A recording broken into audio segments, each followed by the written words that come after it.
they are our brothers and sisters. እኛ ኤርትራውያንን ወንድሞቻችን እህቶቻችን ናቸው። የራሳቸው ሀገር የራሳቸው ሰንደቅ ዓላማ የራሳቸው ህገ መንግስት አላቸው። ይሄ ነገር አገባላላችሁ ቆሮቆንዳዎች ልንገራችሁ። ኤርትራ 30 ዓመት ሙሉ ተፋልማ ነፃነቴን እፈልጋለሁ ብላ ነፃነቷን ያወጀች የራሷን የቻለች ሀገር ናት። ልክ እንደ ሶማሌ፣ ልክ እንደ ኬንያ፣ ልክ እንደ ሱዳን፣ ልክ እንደ ሌላው እንደ ጅቡቲ፣ እንደ የመን የራሷ የሆነ ህገ መንግስት፣ የራሷ የሆነ ፕሬዝዳንት፣ የራሷ የሆነ ወደብ፣ የራሷ የሆነ ሀገር፣ የራሷ የሆነ ካርታ አለች።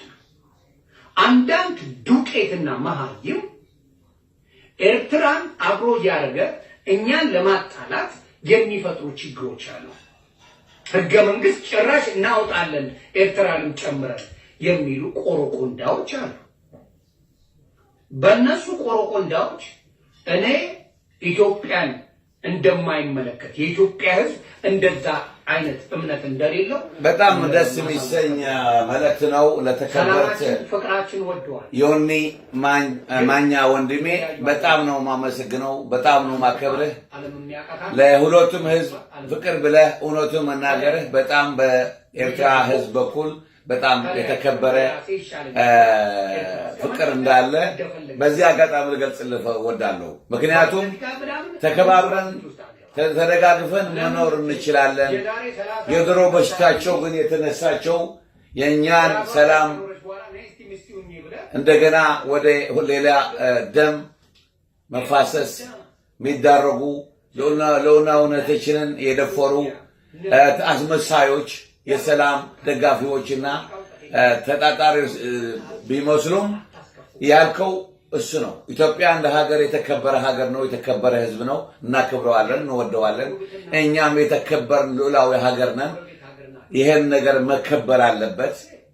ያለ ፍላጎታችን በፍላጎታቸው በህልማቸው ካርታችን መቀየር አንዱ በአገራችን ባለው እብድ ተነሳስተው ወይም ደግሞ ኢንካሬጅ ሆነው ይሄንን ሁሉ በእኛ ላይ የሚያደርጉትን በኤርትራ ህዝብና በሉዓላዊነት የሚያደርጉትን ህልምና የእርስ በርስ የመጣላት እንደገና እንደ አዲስ የሚያሳድሱት ያሉ ሰዎች አይጠቁምንም። እኛ እንደ ጎረቤት ተከባብረን መኖር እንችላለን፣ ተደጋግፈን ማደግ እንችላለን። ይሄ የሚያጠራጥር ነገር የለም። በዚህ ባለንበት ዘመንም እንደዚህ አይነት አካሄድ ነው ያለው። ግሎባላይዜሽን የሚባለው አገሮች ተስማምተው እርስ በርሳቸው የሚበጃቸውን ነገር እየተደጋገፉ የሚሄዱበት ሀገር ነው እንጂ እንደገና አሁን ወደ 23 ዓመት በነበረው ወይም ደግሞ ወደ 53 ዓመት የነበረው ጦርነትና ክፋት በሌላ ዘዴ መንገድን የቀያየርክ ህዝብ ጋር ጠብ መስራት ጥሩ አይደለም። ዮኒ ማኛ በጣም ነው የምንወድህ፣ በጣም ነው የምናከብርህ።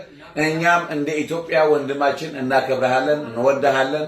ተከባብረን መኖር እንደምንችል ህዝብ በህዝብ ደግሞ ምንም ጥላቻ እንደሌለን እነዚህ አስመሳዮች የሚያደርጉትን የፖለቲካ አመንዝርነት አቁመው እኛን እንደ ሀገር እነሱም እንደ ሀገር ተከባብረን የሚሄድበት በህዝብ ላይ እንደዚህ አይነት ስሜት እንደ ዮኒ ማኛ ነገር በጣም ደስ ይላል። በጣም እናከብርሃለን።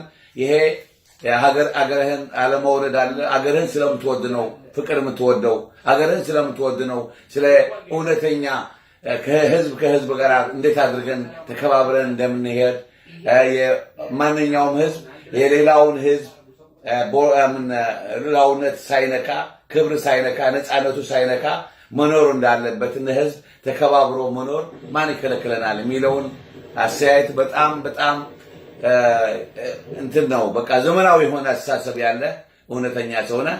በዚህ አጋጣሚ በጣም ከክብር ጋራ ሰላምታዬና መልእክቴና ምስጋናዬን ለመቅረብ ብዬ ነው እንዳቀርብልህ ብዬ ነው። በቀጣይም በተከታታይ አብረን አለን። ለሁለቱ ህዝብ የሚበጅ ነገር ማድረግ ይገባናል።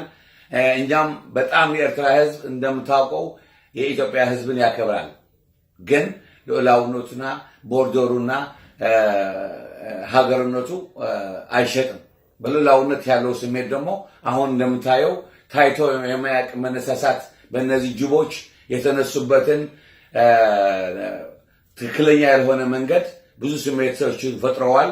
እና በጣም ነው የምናመሰግነው። እንዳንተ የብዙልን ተፋቅረን ተከባብረን እንድንኖር ከጠብ ከጦርነት ከእርስ በርስ መደፋፈር መከባበር ይዘን እንድንቀጥል እንዳንተ አይነት ሰፊ አስተሳሰብ ያላቸው እንደ ታማኝ አይነት የህልምና በጣም ጠባብ የሆነ ያስተያየት ሳይሆን የሰውን ክብር የህዝብን ክብር የሚገባቸው እንዳንተ አይነት ኢትዮጵያውያን መኖራችሁ በጣም ደስ ይለናል። በእናንተና እንዳንተ በመሰሉም ተከባብረን እንደምንኖር ተስፋዬ ነው። በጣም አመሰግናለሁ ክቡር ወንድሜ።